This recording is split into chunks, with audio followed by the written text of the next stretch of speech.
자, 이제 용인의 대부고에 대한 설명을 다 마무리했고요. 이제 상산고에 대한 이야기를 좀 해보도록 합시다. 상산고등학교 같은 경우에는 우선 이해를 좀 하셔야 되는 게 남자랑 여자를 같이 뽑는데 여학생을 좀 적게 뽑는다라는 특징을 가지고 있어요. 그래서 남학생과 여학생의 비율이 2대1이기 때문에 상대적으로 여학생들이 경쟁률이 훨씬 더 높게 이제 추산되고 있는 그런 학교입니다. 상산고등학교는 정시에서 상당히 강한 학교이고요. 이제 위치상으로 좀 지리적으로 멀리 떨어져 있지만 의대를 보내고 싶은 학부모님들이 상당히 많이 지원을 하고 있는 상황입니다.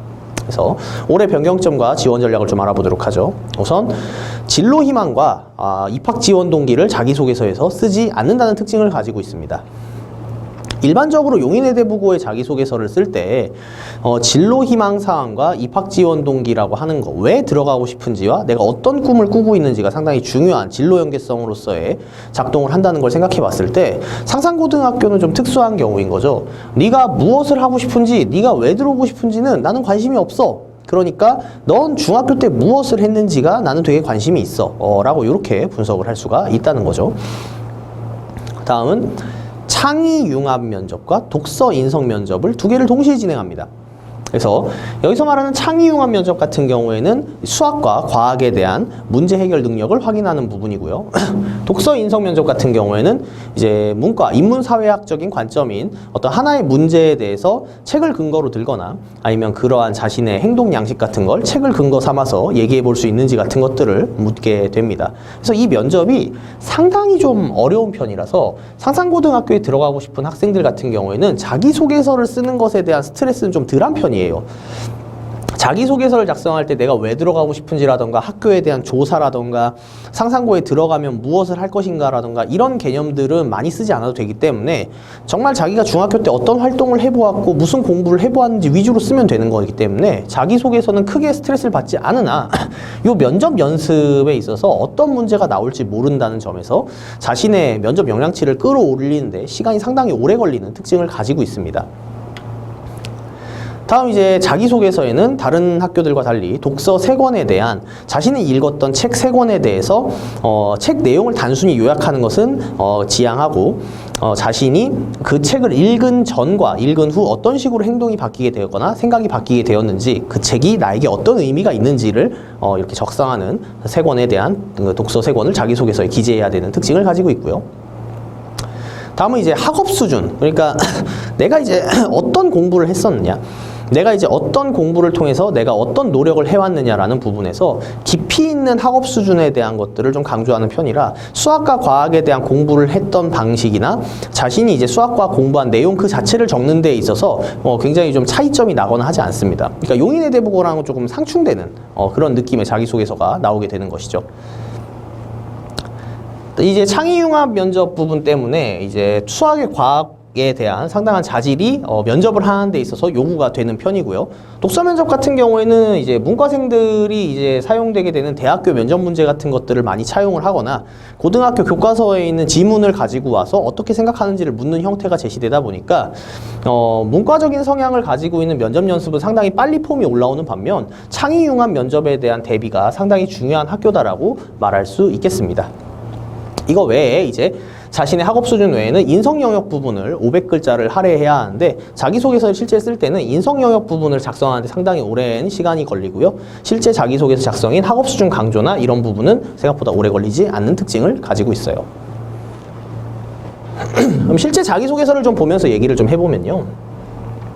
자, 이제 올해 합격했던 친구인데 이 학생이 아까 말씀드렸던 국어, 영어, 수학 중에서 수학에서 B가 있는, 수학에서 2학년 1학기 때 이제 B가 있어가지고 이 친구가 이제 서류 점수가 만점이 아닌 상태에서 합격을 한 자기소개서 사례와 면접 준비 내용입니다. 우선 자신이 이제 수학과 과학에 대한 공부를 할 때는 개념을 머릿속으로 이미지화해서 공부했다. 자신의 공부 방법을 나열을 하고 있어요. 그래서 이거는 이제 용인의 대부고에서는 사실 그렇게 되게 좋게 평가되지 못하는 문장인데 상상고를 작성할 때는 나쁘지 않은 자기소개서로서 이렇게 평가가 될 수 있다는 거죠.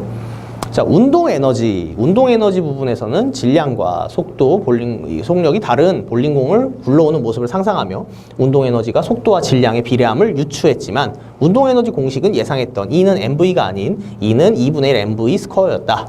선생님께 질문을 해서 공식 유도 방법을 배웠고 정립된 개념과 공식을 활용해 새로운 정리를 만드는 물리의 매력을 느꼈다. 그래서 물리에 대해서 더욱 공부하고자 고전역학, 나아가서 양자역학에 대한 책을 읽었다. 라고 해서 자신의 학업 수준이 어느 정도 되는지를 얘기를 해주고 있는 상황인 것이죠. 그래서 수학과학에 대한 공부를 좀 강조하고요. 자, 이제 자신의 이제 독서 3권 중에 한 명, 고양이 요람이라는 책을 이제 자기가 이렇게 썼어요. 근데 이제 책을 쓸 때 독서 부분을 300글자씩 3권을 써야 되는데 이때 미래 사회의 지식인이 갖춰야 될 소양이 무엇일까? 라고 하면서 앞부분에는 자신의 일반적인 어떤 생각을 쓰고 있고 그 작중 이 책 내용에 대한 내용을 간략하게 정돈하면서 결국 이 책이 나에게 무슨 의미가 있냐 하면 이 책을 읽기 전까지는 과학자에게 지성이 가장 중요하다고 생각했지만 이 책을 읽고 난 후에는 윤리의식과 도덕적 책임감도 과학자에게 필수 소양임을 깨달았다라고 이렇게 이제 작성이 돼 있죠. 그래서 자신이 이제 과학자라고 생각하는 개념이 이런 게 제일 중요하다고 생각했는데 이 책을 읽으면서 그 생각이 이렇게 변화하게 되었다. 이 책의 역할이 나의 중학교 생활에서 이런 역할을 가지고 있어요 라는 자기소개서 작성될 때 이런 부분을 좀 포인트를 잡아서 작성되게 된다는 것이죠. 그래서 상상고등학교 같은 경우에는 이런 자기소개서를 작성할 때 다시 한번 수학과 과학을 강조하고 독서를 쓸 때는 책을 읽기 전과 후에 내가 어떤 식으로 생각이나 행동이 변했는지를 작성하면은 좋은 자기소개서로서 평가받을 수 있겠습니다. 자, 앞서 용인의 대부고는 실제 면접 질문을 이제 공개하지 말라고 이제 학교에서 이렇게 아이들에게 얘기를 해요. 그러면 상상고등학교 같은 경우에는 실제로 자신들의 기출 문제가 인터넷에서 이렇게 좀 왔다 갔다 하는 것들을 다 알고 있어요. 아이들에게 제가 창의융합 면접 올해 어떤 면접이 나왔니? 라고 물어봤을 때 올해 면접에서 창의융합 면접은 수학 문제가 나왔고요. 수학 문제에서 달력에 대한 윤년을 얼마나 잘 이해하고 있는지에 대한 문제가 나왔습니다. 그럼 이제 중학교 학생들 중에서 윤년에 대한 개념을 정확하게 정립하고 있는 학생은 많이 없을 거란 말이에요. 그래서 처음에 이제 윤년이라고 하는 것에 대한 개념을 어느 정도 제시해주고 있어요. 1년을 365일로만 세는 이집트력이 있고 율리우스력이라고 1년을 365일.251로 세는, 그래서 4년마다 윤년이 나오는 달력이 있고 1년을 365일.24251로 세서 4년마다 윤년이 되긴 하는데 100년마다는 윤년이 아닌 일반 연도가 나오고 다시 400년마다는 윤년이 나오는 그레고리력이라고 하는 현재 달력이죠. 현재 달력을 이렇게 이제 설명을 해주고 있습니다. 그래서 질문들이 막 이렇게 나와요. 질문이 5문제 정도가 나왔었는데 자, 그레고리력이라고 하는 것은 400년마다 몇 번의 윤년이 있니? 라는 것은 위의 지문을 제대로 이해했는지를 물으면서 점점점 깊어지는 질문들을 해주고 있어요. 실제 우리가 관측한 1년은 요렇게 되는데 우리는 그거를 일반화해서 요렇게 사용하고 있지 않니? 그렇다면 그레고리력과의 오차를 메꾸려면 10만 년 동안 윤년을 추가해야 되겠니? 윤년을 없애야 되겠니? 그렇다면 몇 번이나 없애야 되겠니? 뭐 이제 이런 질문들로서 이렇게 발전되었던 개념이죠. 그래서 수학 문제를 단순히 학교 문제를 풀 수 있다 없다의 문제가 아니에요. 창의융합 면접은 우리 아이가 학교 시험은 항상 수학이 100점이에요 라고 해서 창의융합 면접을 잘 볼 수 있다는 게 아닙니다. 과학이라고 하는 것에 대한 지식을 학교 수업을 잘 듣고 단순히 이제 시험을 100점을 맞았어요 라는 식으로만 해가지고는 안 된다는 거죠. 그게 아니라 이런 추론 능력과 창의력 같은 것들, 내가 생각하고 논리적으로 접근해 나갈 수 있는 힘, 이런 것들이 이제 필요하게 됩니다. 자, 그리고 이제 올해 독서 인성 면접은 이제 제시문을 주었어요. 그래서 과학에서 있어서 어떤 잘못된 과학 논문 때문에 접종률이 감소한 상황이라서 되려 접종률이 감소하니까 홍역 환자가 늘어나는 추세다라는 상황을 묘사하는 지문을 하나 주고, 그다음 이제 하나는 이제 가정이죠. 체르노빌 사건 이후에 목양농들의 양을 키우는 목장에서 방사성 세슘이 검출되었는데 이게 양고기를 파는 걸 금지했어요.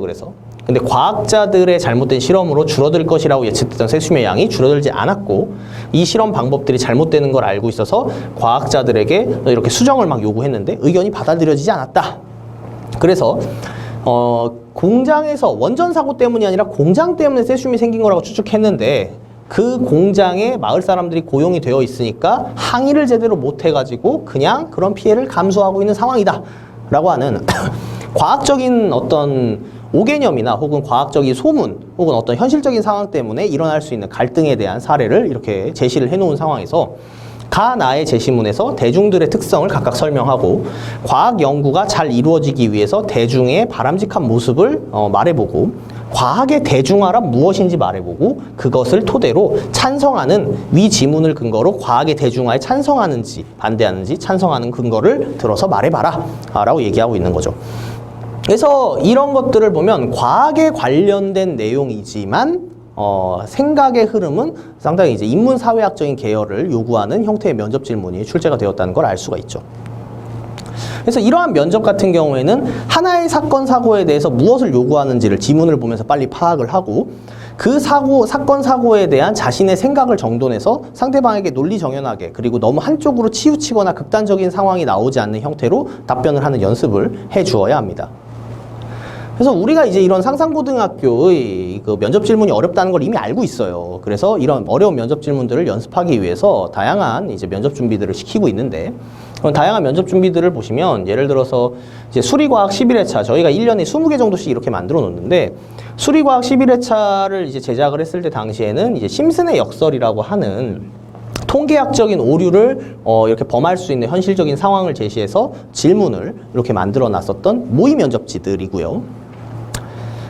또 과학에 대한 면접 질문들도 기출문제 및 기존에 있던 문제들을 가지고 학원에 있는 과학 선생님과 논의해서 수리과학 면접지를 이렇게 만들고 있습니다. 독서 면접 같은 경우에는 제시문 형태로 어떤 하나의 상황이나 딜레마적인 제시문을 가지고 자신의 책을 토대로 어떤 근거를 얘기하거나 자신이 읽었던 책 3권 중에서 어떤 것이 가장 적합한 내용인지를 묻는다거나, 이런 류의 질문들을 저희가 매년 만들어서 아이들에게 연습을 시키고 있고요. 독서 질문 같은 경우에 지금처럼 이제 과학에 대한 기술적인 측면의 양면성에 대해서 사회학적인 문제가 될 수 있는 잊혀질 권리에 대해서 물어보는 이런 제시문들도 저희가 다루고 있습니다. 최종 면접 질문을 할 때는 저희가 이제 그 면접 전날이나 전전날쯤에 지금까지 상상고에서 실제로 출제되었던 면접지들을 가지고 학생들에게 예전 기출 면접들을 연습할 수 있게끔 파이널로서 진행을 하고 있어요. 그래서 이제 저희가 매년 상상고등학교 면접 질문을 보면서 느끼는 건, 면접 역량치라고 하는 것이 자세, 태도 같은 것들 외에 지식적인 부분이 상당히 중요한 면접이 되어버리니까 이러한 지식적인 부분을 체계적으로 연습할 수 있는 면접이 저희가 되게 중요하다라는 걸 인식하고 있습니다. 자, 작년에 이제 출제가 되었던, 재작년이죠, 이제. 재작년에 출제가 되었던 독서 지문 같은 경우에 저희의 이제 장점이기도 한데, 작년에 출제되었던 제시문이 엄청 길었어요. 근데 이 제시문이 뭐였냐면, 접붙이기라고 하는 고등학교 국어 지문이었거든요. 그래서 이런 지문이 아이들의 의견을 통해서 아이들이 실제로 면접을 보고 왔더니 이런 지문이 나왔어요라고 하니까, 그럼 제가 이제 그 지문을 찾거나 재구성해서 최종 면접 질문지로서 매번 이렇게 제작을 하고 있습니다. 다음은 이제 북일고등학교입니다. 북일고등학교는 올해 면접이 없었어요. 그래서 서류 처리만 가지고 합격 불합격이 결정이 됐었는데, 앞서 말씀드렸다시피 북일고등학교의 내신 요구사항이 국영수사과 외에도 이제 은미체를 모두 다 보기 때문에 성적이 좀 좋은 남학생들이 쓰면 어느 정도 합격률을 보장할 수 있는 학교가 올해는 되었었습니다. 그래서 기술과정을 제외한 전과목 내신, 여기서 이제 제2외국어나 정보 같은 것들을 뺀 전과목 내신들을 전부 다 요구하기 때문에 이제 내신 허들이 굉장히 높아요. 근데 이제 내신 허들이 높다는 것은 내신과 이제 그 외 면접 서로 상보적인 관계라서, 내신 허들이 높다라고 하는 것은 상대적으로 면접 허들이 좀 낮다라는 소리로 번역될 수가 있습니다. 자, 자, 내신어들이 높다라는 것은 이미 서류로서 이 학생이 어떤 학생인지, 공부를 열심히 하는 학생인지, 공부를 조금 아쉽게 하고 있는 학생인지가 서류가 이미 평가가 되어 있는 상황인 거예요. 그럼 그 상태에서 면접이라고 하는 것은 결국 뭐냐면 떨어뜨릴 만한 아이들 중에서 면접을 통해서 그나마 좀 괜찮은 아이들을 선발하겠다라는 방식이 되기 때문에 면접 그 자체가 엄청난 변별력을 가지느냐면 그렇지는 않다는 거예요. 일정 이상의 수준까지 올라온 면접 그 역량치를 가지고 있다면 내신이 우수한 게 훨씬 더 중요한 학교가 되겠습니다. 코로나로 인해서 면접이 없어졌어요.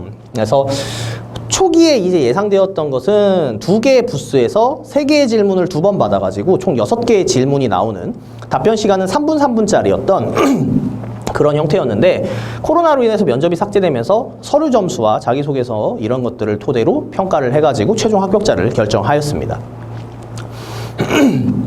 이제 올해 가장 좀 화두였던 개념이죠. 지우개 찬스가 삭제되면서 재작년부터 북일고등학교를 가려고 준비하던 남학생들이 B가 2학년 때 하나 있었던 걸 지우개 찬스로 지우고 쓰면 되겠지, 3학년 내신에 열심히 올인해야지 라고 생각했던 학생들이 지우개 찬스가 삭제되면서 상당히 좀 혼란스러웠던 한 해가 되었습니다. 그래서 경쟁률이 일반적으로 조금 더 오를 수도 있었다라고 생각을 했는데 경쟁률이 조금 더 낮게 추산이 됐어요. 이 지우개 찬스 삭제라는 건 주로 이제 북일고등학교를 쓰려는 남학생들이 어떤 현실에 있는지를 이해하면 굉장히 큰 의미로 다가오는데 단순히 B 하나를 A로 올려준다라는 개념이 아니라 일반적으로 북일고등학교의 서류 전형이 만점이라는 것은 외대부고나 상상고를 쓸 수 있는 학생들이라는 거예요. 근데 지우개 찬스가 있었을 때는 국어, 영어, 수학 중에 하나가 B가 있으면 상상고나 외대부고가 서류 점수가 만점이 아니니까 못 쓰는 상황인데 북일고등학교에서 국영수 중에 하나를 A로 만들어주면 자기는 북일고등학교에서 서류가 만점이 되는 상황들이 있었단 말이에요. 그래서 외대부고나 상상고를 쓰지 못하는 국어, 영어, 수학 같은 주요 과목에서 B가 하나 있는 상황인 학생들이 지우개 찬스를 통해서 상당히 많은 학생들이 북일고를 지원을 할 수 있었는데 이런 지우개 찬스가 삭제되면서 국어, 영어, 수학에서 B가 있는 학생들이 북일고를 지원할 때 눈치 지원을 해야 하는 상황이어서 경쟁률이 많이 확보되지 않았습니다. 자, 자기소개서를 쓸 때는 지원 동기, 그리고 중학 입학 후 활동 계획, 인성 이런 것들을 합쳐서 800자를 쓰고요. 1500자이기 때문에 나머지 700자는 내 중학교 때 어떤 활동을 했고 어떤 공부를 해보았는지에 대한 경험이 들어가게 되겠습니다. 자, 이제 북일고등학교는 남학교다 보니까 북일고를 지원하려는 학생들과 어머님들은 이거는 명심해 주셔야 돼요. 북일고등학교가 이제 코로나로 인해서 면접이 삭제되었지만 실제로 면접을 봤을 때 되게 중요한 건 면접 역량치에서 외향적인 태도, 그러니까 자신감, 당당함, 이런 것들이 굉장히 중요하게 됩니다. 그러니까 북일고등학교의 설명회를 가시면은 그게 어떤 식인지 이해가 되실 건데 매년 북일고등학교에서는 이 기숙사 생활이나 여러 가지 것들을 감내하지 못하고 유실되는 인원, 전학 가는 인원들이 몇 명씩 나와요. 근데 이제 어렵게 학생들을 뽑아놓은 상황에서 그 학생들이 일반고로 전학을 가게 되면 학교 입장에서 손해란 말이죠. 그래서 기숙사 생활을 하고 남학교다 보니까 남학생들끼리 이렇게 좀 투닥거리거나 싸우거나 다툴 때가 있을 때도 이렇게 좀 편안하게 웃어 넘기고 좀 이렇게 담대한 성격을 지닌 학생들을 굉장히 선호합니다. 그래서 기숙사 생활을 좀 잘 견디고 면학 분위기에 집중해서 공부하고 자신이 어떤 역경 같은 것들이 다가왔을 때 잘 헤쳐나갈 수 있을 것 같은 긍정적인 태도를 가진 학생을 굉장히 선호한단 말이죠. 이미 교과 수준 같은 경우에 공부를 얼마나 열심히 하거나 잘하는지는 서류를 통해서 이미 확인을 했기 때문에 성향적인 부분을 보기 위한 면접이 되고요. 그래서 면접 6문제들이 어떤 상황이나 네가 어떤 상태라면, 네가 북일고에 들어오고 난 뒤라면 같은 앞으로의 일들을 좀 주로 많이 물어보게 되고 예전에 겪었던 고난에 대해서도 좀 묻게 되는 거죠. 그래서 면접 질문이 앞에 상상고에서 추론 능력 같은 게 필요하거나 외대부고처럼 자기소개서랑 진로에 대한 깊은 이해가 필요한 형태의 면접이 아닌 당당한 태도, 자신감 있는 태도, 그를 통해서 나를 어필할 수 있는 면접, 이것이 이제 상당히 강조되는 학교입니다. 그래서 북일고등학교에 지원하려는 학생, 남학생들 같은 경우에는 성격이 좀 내성적이어서 말을 남 앞에서 잘 하지 못하는 경우에는 북일고 면접 연습을 통해서 그게 극복되지 않았을 때 12월 달이 됐을 때 이거는 좀 북일고 쓰기에는 좀 약간 걱정되는 수준이다 라고 한다면 또 이제 말씀을 드리기도 해요. 조금 위험한 것 같다고. 그래서 북일고등학교는 일단 서류에서 굉장히 좀 까다롭지만 면접 부분에서는 자신이 당당하게 얘기할 수 있는, 면접 질문을 받았는데 잘 모르겠거든, 잘 모르겠다고 당당하게 얘기하는 학생, 이런 학생이 오히려 점수가 더 높을 수 있는 그런 특징을 가지고 있습니다. 네, 이제 김천고등학교입니다. 김천고등학교는 이제 북일고랑 같이 남학교이고요. 이제 똑같은 남학교라는 특징을 가지고 있지만 지리적으로는 조금 더 멀고, 북일고랑은 뽑는 방식이 좀 대척점에 있는 학교예요. 북일고등학교는 높은 내신 허들을 가지고 교과 성취도를 확인하고 그에 따라서 그 외에 인성적인 부분이나 외향적인 부분을 면접으로 확인하는 반면에 김천고등학교 같은 경우에는 서류 내신 허들이 굉장히 좀 낮은 그런 특징을 가지고 있는 학교입니다. 그래서 낮은 내신 허들이 특징이고 높은 면접 역량을 좀 요구하는 학교예요. 근데 이제 이 학교가 올해 이제 코로나로 인해서 면접을 보지 않게 이렇게 이제 바뀌게 되었죠. 그래서 본디 이제 국영수 중에 택이, 사회과학 중에 택일이라고 하는 주요 과목 5과목 중에서 3과목만 A를 유지하면 되는 그런 학교이기 때문에 내신 허들의 요구치는 상당히 낮아요. 전국 단위 자사고 중에서 가장 낮은 편에 속합니다. 대신에 이제 면접 역량치가 2개의 부스에서 각각 2번의 면접을 보는데 공통 질문들이 있고 개별 질문들도 생활기록부에서도 이렇게 좀 많이 물어보는 편이기 때문에 자기소개서를 쓸 때부터 생활기록부까지 여러 가지 방면으로 좀 신경을 써야 해요. 자기소개서를 쓰는 방식도 조금 차이가 있는 게 자기소개서를 일반적으로 1500자 띄어쓰기 제외 이렇게 쓰는 반면에 김천고는 영역별로 3개의 영역으로 나눠서 띄어쓰기 포함 750자로 이렇게 3개의 영역을 쓰게끔 됩니다. 그래서 실제 분량은 1500자보다 조금 더 많이 쓸 수 있는 분량을 가지고 있는데 특기할 만한 사항은 입학 후 활동계획과 졸업 후 진로계획에 대한 것들을 요구를 좀 많이 한다는 거예요. 그러니까 다른 학교들 같은 경우에는 중학교 때 무엇을 해보았니?를 근거로 이 친구들에게 이제 내 중학교 때 생활이고 나는 어떤 사람이에요? 라는 거를 많이 물어보는 반면에 김천고는 내신 허들이나 이런 것들이 낮고 실제로 물어보는 것도 중학교 때 어떤 걸 해보았니? 라는 관점도 중요하지만 너 앞으로 무엇을 해보고 싶니? 라는 관점을 물어보면서 중학교 때 무엇을 했는지보다 앞으로 무엇을 해나가려는 건지 내가 궁금하다라는 관점을 좀 중시하는 학교라고 볼 수 있습니다. 이제 코로나로 인해서 면접이 삭제되었기 때문에 순수 서류 전형을 가지고 학생들을 선별을 했고요. 때문에 대부분의 학생들이 이제 합격을 할 수가 있었습니다. 전국 단위 합격생들에서 탈락한 학생들이 지역 단위에서 미달이 나면 지역 단위 인원으로 이제 이월되기 때문에 그래서 전체 정원에서 떨어진 인원들이 그렇게 많지 않았어요. 3학년 2학기까지 반영된 게 변경점인데 왜냐하면은 이제 작년까지만 하더라도 재작년까지는 3학년 1학기 것까지 이렇게 반영을 했었습니다. 근데 작년에 이제 코로나 사태고 이렇게 뒤로 갈수록 이제 후기 학교로 바뀌었으니까 3학년 2학기 것까지 내신을 모두 반영하겠습니다. 라고 이렇게 변경이 좀 됐고요. 그 다음 이제 지역 단위 미달 시 전국 단위 학생들을 추가 합격시키고 있기 때문에 지역 단위에서 미달 난 경우 전국 단위 경쟁률이 좀 다소간 높더라도 실제 경쟁률은 좀 낮게 추산될 수 있다는 점이 이렇게 장점으로서 작용합니다. 그리고 마지막으로 이제 경시대회가 있는데요. 매년 여름에 김천고 캠프 1박 2일 정도 되는 캠프와 함께 수학과 영어에 대한 경시대회를 개최를 합니다.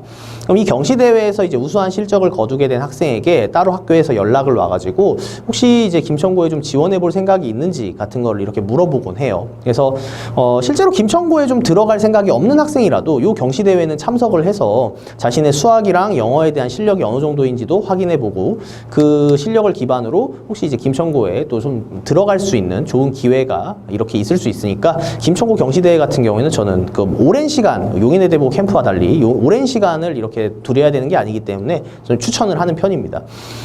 그래서 어머님들이 이제 북일고까지는 좀 많이 알고 있는데 김천고에 대한 정보가 좀 많이 없으세요. 근데 저는 제가 개인적으로 평가하기에 김천고를 상당히 좋은 학교로 좀 평가를 하고 있는데 이유인즉슨 북일고랑 비교했을 때 김천고랑 입시 실적이 되게 비슷하거든요.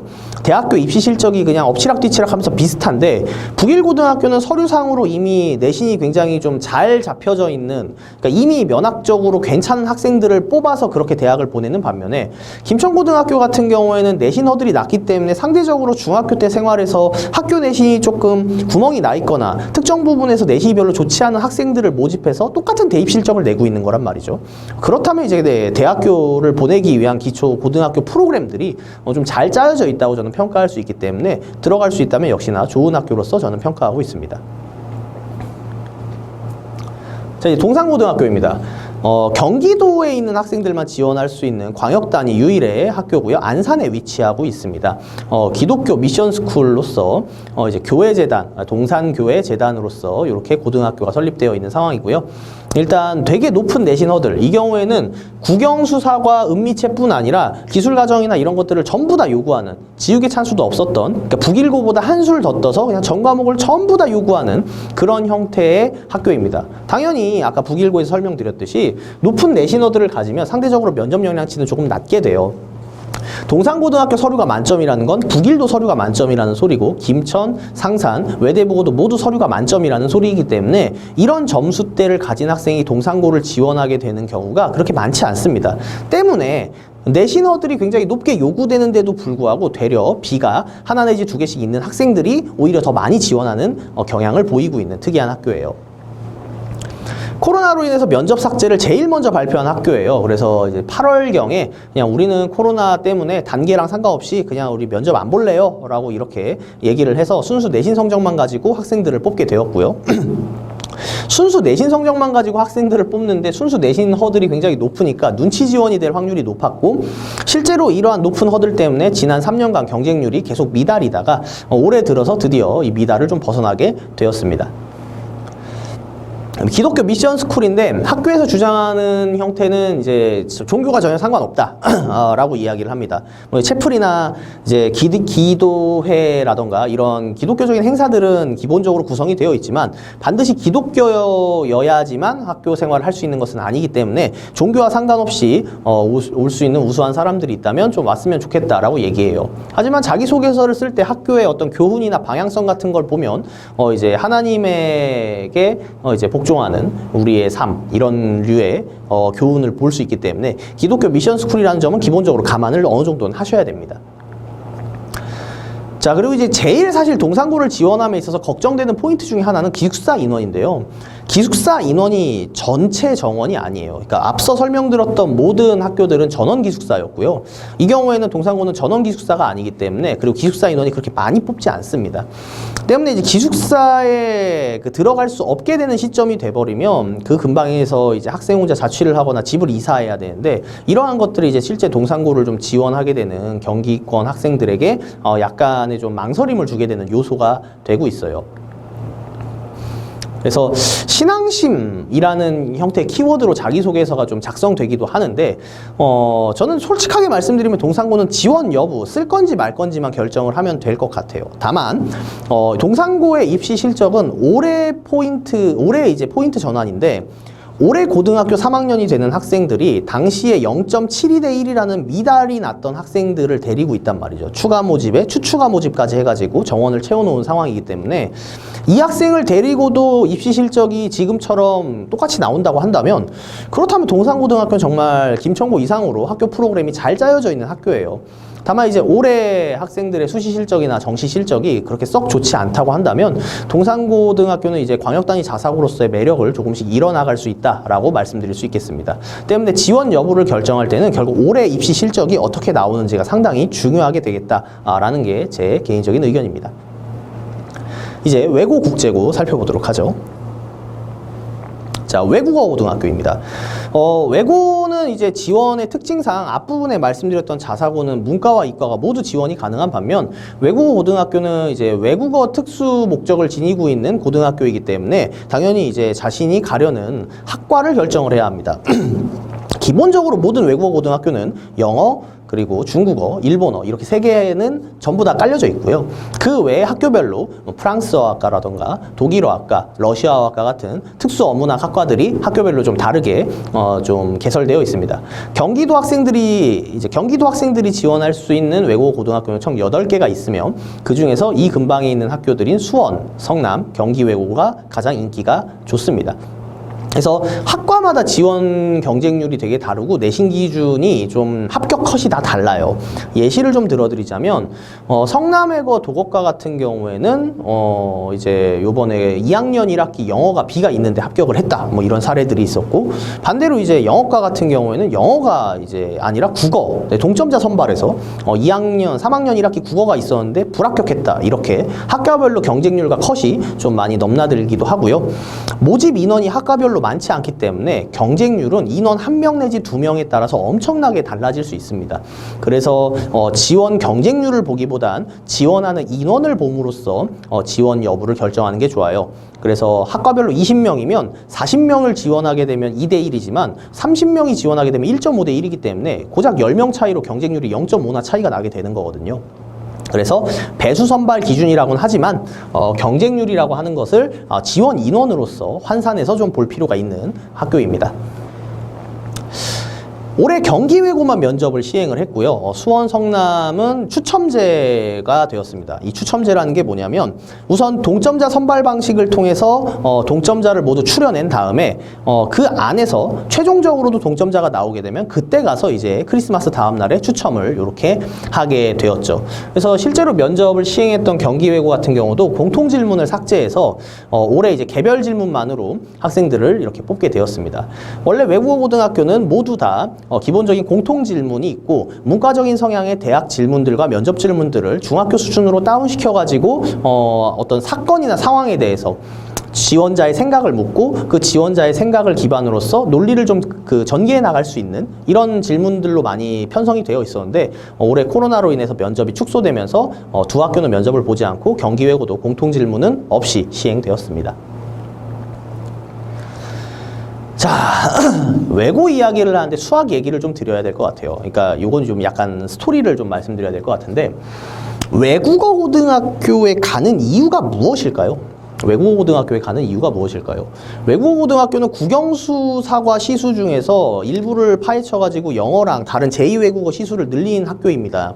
그래서 방과후 활동이나 이런 것들이 일반고에서 못할 수 있는 여러 가지 활동들을 할 수 있는 것은 맞으나 이제 문과로만 이렇게 좀 정확히 학생들이 문과 성향의 학생들만 가게 된다라는 특징을 가지고 있죠. 근데 문과 성향의 학생들이 이렇게 작년부터 외고를 되게 많이 지원을 좀 했어요. 이유가 뭐냐? 문이과 통합 때문인데 첫째는 문이과 통합이 됐으니까 혹시 옛날처럼 외고에서도 이과 수학을 들어볼 수 있지 않을까라는 묘한 기대감. 반대로 문과생들만 모아놓고 있으니까 일반고 가서 이과생들이랑 수학 경쟁을 하는 게 너무 힘들 것 같으니까 똑같은 문과생들끼리 수학을 경쟁하자라고 해서 이른바 이제 도피를 떠나는 이제 도피행으로 외고를 선택하는 뭐 그런 경우들도 있었습니다. 그런데 수학은 진짜 여전히 중요해요. 왜냐하면 외국어 고등학교를 가서 내신 관리를 열심히 하려고 노력을 하는데 내가 가려는 대학교에서 수학을 여전히 본단 말이에요. 수학 내신을. 그럼 이제 다른 친구들도 외국어 고등학교니까 수포자라고 이렇게 생각을 하고 있고 가보면은 수학을 잘하는 친구들이 꼭 있습니다. 수학을 열심히 하지 않으면 수시에서 좋은 대학을 못 가는 문과생이 될 수 있다는 거예요. 그래서 문과생이라 하더라도 수학은 여전히 중요하기 때문에 나는 수학을 포기하기 위해서 외국어 고등학교를 간다는 건 조금 잘못된 선택이 될 수 있습니다. 그래서 굉장히 좀 중요하게 생각하셔야 됩니다. 외국어 고등학교 들어갈 때도 수학은 중요합니다. 근데 이제 올해 지원자가 이제 다시 떨어졌단 말이죠. 올해 지원자가 떨어진 이유가 이제 제가 앞서 말씀드린 개념과 결부시켜보면 문이과 통합으로서 이과 수학을 들을 수 있지 않을까 기대했던 것들은 깨졌어요.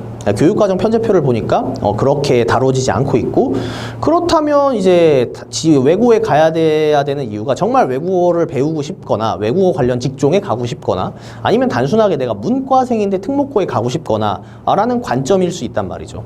그런데 이제 지원자의 요즘 그 외고의 감소 추세가 작년에 비해서 굉장히 많이 좀 인원이 줄었습니다. 지원자 추세가 좀 감소하는 속도가 좀 빨라요. 이건 그냥 당해년도 코로나라고 하는 어떤 특수성을 가지고 있었을 수도 있고 국어, 영어, 사회가 오래인 학생들이 줄어서일 수도 있습니다.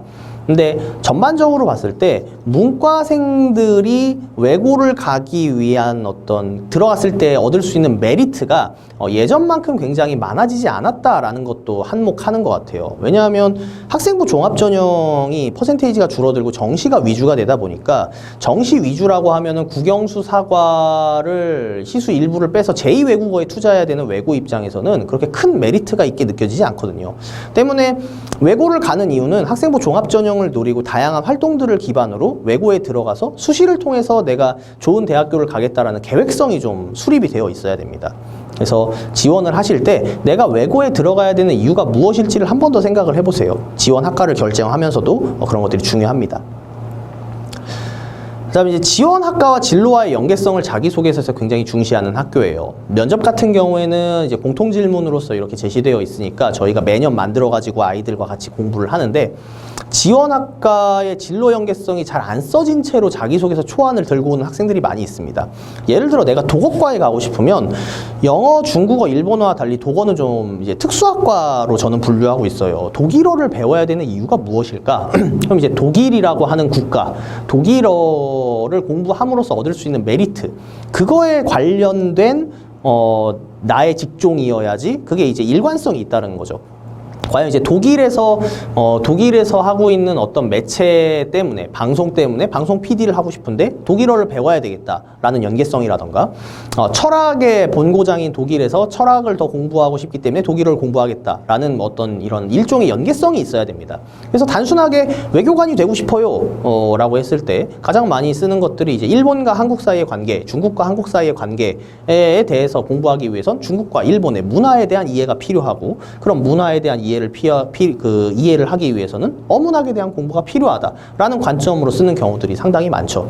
그래서 주로 외국어고등학교를 간다는 건 외교관이나 아니면은 이제 통역관이나 이런 외국어 관련 직종에 좀 종사하고 싶다라는 생각을 많이 하는 학생들이 주로 들어가게 됩니다. 때문에 외국어고등학교의 지원 전략의 기본은 내신 성적, 영어, 국어, 사회를 챙김과 동시에 해당 어문학 계통에 대한 연계성을 살릴 수 있는 활동들을 찾아보면 좋겠죠. 토론 활동도 괜찮고요. 자신의 그 전래동화 번역 봉사 활동 같은 것들도 상당히 추천드리는 편입니다. 자, 국제고등학교입니다. 사실 이제 올해 제가 가장 이해가 좀 안 되고 힘들었던 학교예요. 이 학교가 도대체 왜 그럴까? 일단 정시확충을 제가 이제 앞서 대학 입시에서 말씀드렸잖아요. 정시확충이라는 것은 국제고등학교 입장에서는 되게 악재예요. 그러니까 애초에 국제고등학교의 원래 목적과 취지는요, 해외 대학으로의 진출을 하려는 학생들이 해외 대학을 들어가기 위한 커리큘럼을 이수할 곳이 없기 때문에 그러한 목적을 지닌 학생들을 수렴하기 위해서 만들어진 학교란 말이죠. 경기도에 갈 수 있는 국제고등학교가 3곳이 있는데, 이제 국제고등학교에 들어간다는 행위가 원래대로라면 해외 대학으로서의 진출을 목표로 가지고 있어야 한다는 것이죠. 근데 대부분 그렇지 않잖아요. 대부분은 그렇지 않습니다. 많은 어머님들이 국제고에 가는 이유는 그냥 문과형 외고나 국제고는 문과생들이 갈 수 있는 학교, 과학고랑 영재고는 이과생들이 갈 수 있는 학교로 분류해 놓기 때문이에요. 근데 이제 국제고등학교는 외고에 비해서 역사도 좀 짧은 편인데, 국제고등학교가 그러면 커리큘럼이 국영수사과 시수가 일반고보다도 적단 말이죠. 그럼 이제 기숙사 생활을 하니까 사교육받기도 쉽지가 않고 국영수사과 시수가 낮은데, 그럼 뭘로 대학을 보내느냐? 학생부 종합전형으로 보낸다는 거죠. 국제고등학교니까 다양한 활동들을 할 수 있을 거잖아요. 세계화, 세계시민의식 같은 것들을 함양하는 데 도움이 되고, 토론식 수업이라던가 어떤 유네스코 활동이라던가 이런 다양한 경험들을 기반으로서 대학교에서 원하는 어떤 그 자질을 키웠다라는 거를 토대로 학생부 종합전형을 많이 쓰곤 하는데, 이 학생부 종합전형이 줄어들고 정시를 확충한다고 하니 국제고등학교 입장에서는 해외 대학교에 진학하기 위해서 SAT나 뭐 미국이나 영국이나 이런 데에 진학시키려는 커리큘럼이 짜여져 있는 상태에서 정시 위주의 커리큘럼을 짤 수가 없어요. 이건 자사고랑 차이점인데, 자사고는 이제 학생부 종합전형을 위시한 커리큘럼을 가지고 있다가 정시 위주의 커리큘럼으로 돌아서는 게 어렵지 않습니다. 자율적인 편제가 가능하기 때문에. 근데 국제고등학교는 애초에 목적 자체가 특수목적 학교이기 때문에 그 해외 대학으로의 진학이라는 목표가 사라지게 되면 얘네들은 자사고로 돌리지 않으면 편제를 자유롭게 할 수가 없어요. 그래서 이제 남아있는 기간 동안 계속 국제고 편제를 가지고 이제 대학을 준비시켜야 되는데 정시를 확장시킨다고 하니까 사실 국제고 입장에서는 되게 좋은 소식은 아니거든요. 때문에 이제 국제고를 쓰기 위해서는 내가 학생부 종합전형을 통해서 뚫거나 아니면 내가 이제 해외 대학에 진출의 뜻이 있다, 이런 경우가 아니면 이제 국제고등학교를 쓰는 건 이제 물음표가 하나쯤 찍히는 게 이제 제 생각입니다. 근데 이제 동탄국제고가 이게 재작년에 그 2배수 선발을 했는데 경쟁률이 딱 2대1이었어요. 경쟁률이 딱 2대1이 되니까 서류 경쟁률에서 국어나 사회가 B가 있는 애들도 다 붙은 다음에 면접에서 영어 점수 오래이기만 하면 다 만점인 상황이었단 말이죠. 그랬더니 이제 동탄국제고가 이제 지원자가 좀 줄었나 보다, 인기가 시들해졌나 보다라고 하면서 배수를 올해 바로 작년에 1.5배수로 바로 줄였습니다. 그래서 서류 배수가 1.5배수로 줄었으니까 이제 지원자들도 1.5 정도만 오겠지라고 생각을 했던 것 같아요. 저도 사실 그렇게 생각을 했거든요. 지원자가 많이 늘어나진 않을 것 같다. 정시확충도 있고. 근데 올해 이제 경쟁률이 또 이제 2대2를 넘었죠. 그래서 국제고, 특히 동탄국제고를 많이 선호하는데, 청신국제고는 청심국제 중에서 올라가는 친구들이 많이 있으니까, 고양국제 같은 경우에는 또 거리상의 이유로 너무 머니까 국제고를 가려면 동탄국제고를 제일 많이 쓰는 편인데, 아이들의 만족도가 높다는 건 알고 있어요. 동탄국제고는 아이들이 한번 들어가면은 학교에 완전 재미 들려가지고 이제 충성충성하면서 다니는데, 현실적으로 봤을 때 국제고가 정말 그만한 메리트가 있는지는 물음표입니다, 저는. 네, 그래서 지원을 하고자 한다면 학생부 종합전형을 위시한 전략이거나 아니면 해외 대학에 진출에 뜻이 있는 학생들이 아니면 사실상 이제 일반고 가는 것보다의 메리트가 어느 정도 있을지는 지켜봐야 될 것 같아요. 이제 면접을 보긴 봤어요. 이제 올해 면접을 보긴 봤는데 공통질문이 또 사라졌습니다. 이게 코로나 때문에 면접 축소를 하면서 공통질문을 삭제했어요. 원래 이제 동탄국제고 같은 경우에는 공통질문이 굉장히 좀 어려운 편이었는데 공통질문 삭제되면서 조금 한시름 놓은 학생들이 많이 있었고요. 사실 왜 인기가 있느냐? 그러니까 이제 저도 나름대로 분석을 해봐야 되지 않겠습니까? 근데 이제 왜 인기가 있느냐라고 생각을 했을 땐 역시나 이제 그 보내놓은 학부모님들이나 다니고 있는 학생들의 만족도가 확실히 높다는 거예요. 그건 확실히 좀 있습니다. 그러니까 들어간 학생들에게 제가 이제 물어보면 학교 생활이 되게 재미있다고 얘기를 해요. 그러니까 다양한 활동들도 하고 학교 수업 내부의 참여도나 이런 것들도 좋고 이러다 보니까 들어간 뒤에 이상적인 고교 생활을 이렇게 좀 꿈꾸면서 들어간 학생들이 실제로 꽤 이상적인 고교 생활을 하고 있나 보다라고 이렇게 생각하고 있습니다. 자, 세계 시민 의식과 관심, 이제 국제고다 보니까 이 학교에 들어가기 위한 준비물 중에 하나가 결국에는 해외에서 일어나는 다양한 이슈에 대한 어떤 그런 개념들, 그리고 내가 이제 어떤 직업을 가지더라도 국제고에 들어가야 하는 이유는 결국 해외 대학을 가기 위함 또는 그런 다양한 해외 지식들을 이 학교의 커리큘럼에서 제시하는 일반고에선 들을 수 없는 커리큘럼을 통해서 내가 세계 시민 의식의 함양과 나의 직업적인 의식에서 직업에 대한 지식이 세계적으로 뻗어나가는 개념들을 국제고를 통해서 이제 배우고 싶다. 이런 관점이 좀 필요한 것이죠. 그래서 학교별 지원 전략을 취할 때 국제고등학교는 이런 세계시민 의식에 대한 활동들이 다양하게 필요한 편입니다. 자, 여기까지 이제 학교별 병영전과 지원 전략 알아보았습니다.